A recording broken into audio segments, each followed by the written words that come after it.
Seu nome, onde trabalha, sua procedência, por favor. Me permita falar de pé, Excelência, porque a minha cadeira aqui está estragada. Bom, esse é o problema. Eu sou Felipe Marcelo Gimenez, eu sou procurador do Estado de Mato Grosso do Sul, minha OAB é MS 7580, estou aqui representando a Associação Pátria Brasil. E não é propriamente uma pergunta, Excelência, eu quero usar uma expressão lá da tua terra. Nós somos advogados, o senhor é advogado, eu sou advogado, e quando esses cientistas falam da tecnologia da informação, nós ficamos mais perdidos que Cusco em procissão. Essa é uma frase muito dita lá. Pois é. Acontece que o nosso povo vem sendo enganado por essa máquina, essa arapuca, porque sempre que olhamos para o problema, tentamos enxergá-lo através da tecnologia. E, na verdade, Excelência, nós temos que olhar para essa máquina com a luz da lei. Antes da ferramenta, deve prevalecer a ordem jurídica. A ferramenta deve servir à ordem jurídica e não o inverso, Excelência. Nós estamos vivendo uma inversão, onde a ordem jurídica é posta de joelhos diante da ferramenta. Por falar em colocar de joelhos, a conduta do ministro Gilmar Mendes em protelar por 2 anos o cumprimento dessa lei deu motivo ao impeachment, ao pedido de impeachment. E eu vou mais além. Me parece que, na verdade, a conduta dele configura o crime de prevaricação, porque se omitir na obrigação do ofício é prevaricação. O que está acontecendo aqui, Excelência? Um dos pilares da República está sendo quebrado. Nossa democracia e a cidadania desse povo está sendo violada, desrespeitada. No entanto, eu quero lembrar aqui uma frase de Billy Graham, um homem que dedicou 99 anos da vida para o bem do próximo. Ele dizia: a coragem é contagiosa, e o senhor está vendo aqui só alguns dos corajosos que se levantaram. Há uma onda gigantesca sendo levantada nesse país, um tsunami que vem em direção a Brasília. Os cidadãos estão indignados. O Tribunal Superior Eleitoral não pode recusar o cumprimento à lei. Se fosse uma ordem judicial, o senhor, Excelência, não teria o direito de cumpri-la parceladamente. É uma lei, não tem vício de forma, nem de iniciativa, nem de conteúdo. Vou ao ponto. Fala-se muito da máquina, eu quero falar do ato jurídico. O senhor, como advogado, entende bem desse assunto. Somente o exercício do voto é secreto para garantir ao cidadão a liberdade de escolha. O ato seguinte, porque o processo eleitoral é feito de etapas, o ato seguinte é um ato administrativo. A contagem de um voto é um ato administrativo e se submete a um requisito de validade sob pena de ser nulo, que é o princípio da publicidade. Qualquer ato administrativo deve ser público. Entenda, Excelência, nós queremos auditar o fato jurídico, não é a máquina. Não nos interessa o software nem a máquina, nem antes nem depois. Nós queremos auditar o fato, que por natureza é um evento. O evento se perde, por isso a necessidade de dar corpo físico ao fato da contagem do voto, para que se conheça, para que se cumpra o princípio da publicidade, porque a publicidade é erga omnes, é para todos os cidadãos, não é só para o eleitor que olha no visor. Essa contagem do voto deve ser feita para que todos os cidadãos tenham a oportunidade de fiscalizá-la, e não é a contagem de milhões de votos, é a contagem de um voto, de cada voto é um ato administrativo, e será nulo se não for público. Há vários princípios constitucionais que vêm sendo quebrados desde que essa arapuca foi inventada lá em 97. A cidadania, a publicidade, a moralidade, a legalidade e a própria república, porque nós cidadãos não temos sido respeitados na nossa escolha. Nossa escolha só será respeitada se ela for retratada no corpo físico da impressão para cumprir o princípio da publicidade. O voto, o exercício do voto é secreto, mas a contagem deve ser pública. E qual que é a artimanha da urna? Ela estende o segredo do exercício até a última etapa.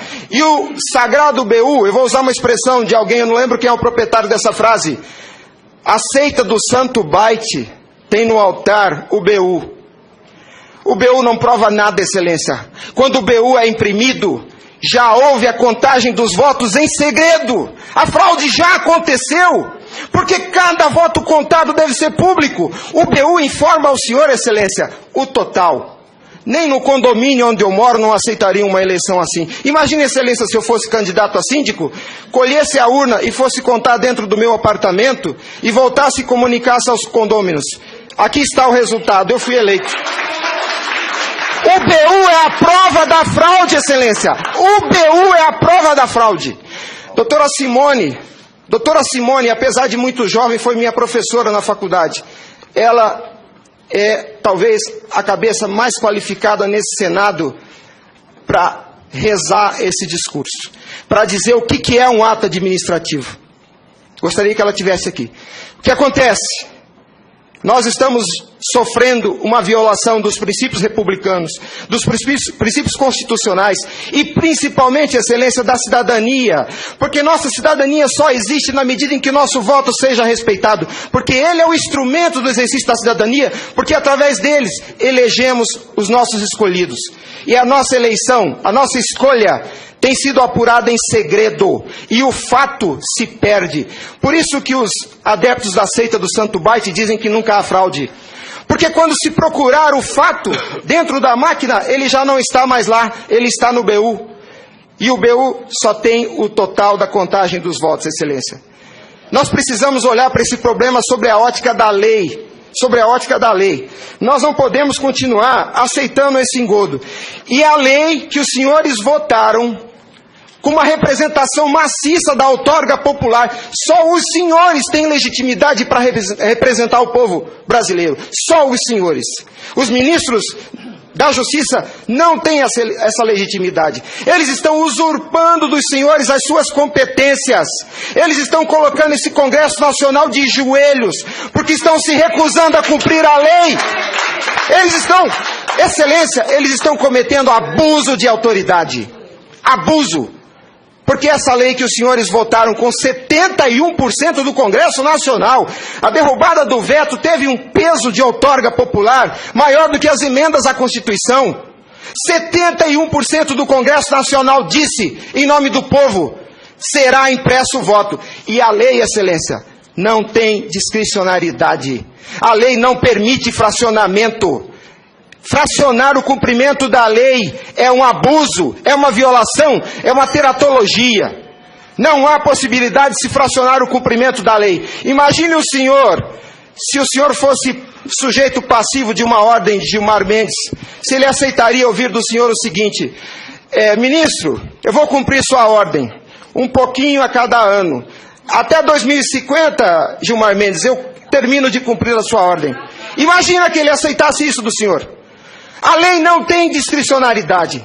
Não é possível cumpri-la pela metade. Em resumo, é isso, Excelência. E por fim, o direito dos senhores, a sua autoridade como representantes do povo está sendo vilipendiada. E por quem? Vou dizer mais. Não é por juízes. Os ministros, quando sentam na cadeira do Tribunal Superior Eleitoral para administrar esse serviço público, que é a eleição é um serviço público, não é jurisdição, não é um ato jurisdicional. Quando eles lá, sentados em seus gabinetes, estão administrando o processo eleitoral, são administradores sujeitos aos princípios constitucionais, como qualquer agente do Executivo. A hibridez da Justiça Eleitoral tem confundido o povo. Mas a competência se dá, a função se dá em razão do cargo, não do indivíduo. Quando eles estão se desincumbindo do processo eleitoral, estão executando ato administrativo, não são juízes. E vejam o absurdo, Excelência, um administrador público que por acaso usa toga, se arvoca o poder de desrespeitar a lei que os senhores votaram. Nossa república está à beira do abismo. Se os senhores não se colocarem em pé e defenderem a sua legitimidade da outorga e aceitarem esse abuso de autoridade, acabou a república, Excelência. Acabou a cidadania. Então nós somos escravos. Nós seremos escravos se a nossa escolha e a lei que os senhores votaram não for respeitada. Obrigado.